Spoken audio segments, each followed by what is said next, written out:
Hello viewers, இந்த வீடியோவில் சுவையான கடலை உருண்டை வீட்டில் எப்படி செய்கிறதுன்னு பார்க்கலாமா?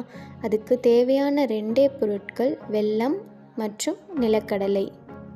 ஃபஸ்ட்டு ஸ்டவ் ஆன் பண்ணி ஒரு பாத்திரத்தில் 2 கப் நிலக்கடலை போட்டு லேசாக வறுத்துக்கணும்.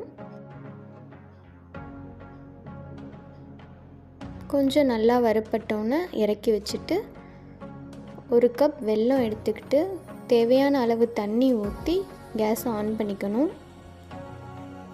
வெல்லம் கரைஞ்சி கொதி வரப்ப ஸ்டவ் ஆஃப் பண்ணி இறக்கி வச்சுக்கலாம்.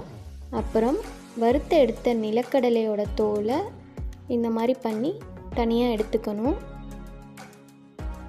அடுத்து ஒரு முரத்தில் போட்டு புடைச்சி கடலையை தனியாக எடுத்துக்கணும். அதை ஒரு மிக்ஸி ஜாரில் போட்டு அரைச்சிக்கணும்.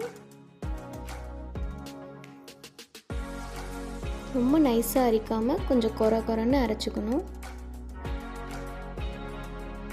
அரைச்ச நிலக்கடலையை ஒரு பாத்திரத்தில் கொட்டி கரைச்சி கொதிக்க வச்சோம் பார்த்திங்களா வெல்லம், அதை ஒரு வடிகட்டியில் வடித்து அரைச்ச நிலக்கடலையோடு கலந்துக்கணும்.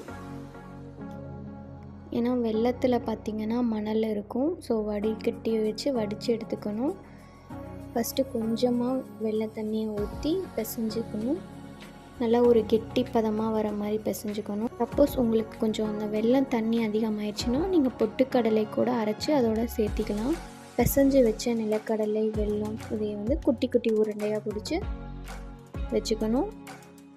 அவ்வளோதான், நிலக்கடலை உருண்டை ரெடி. இது ஹெல்த்தியான ஸ்நாக்ஸும் செஞ்சு நீங்களும் வீட்டில் செஞ்சு பாருங்கள். தேங்க்யூ.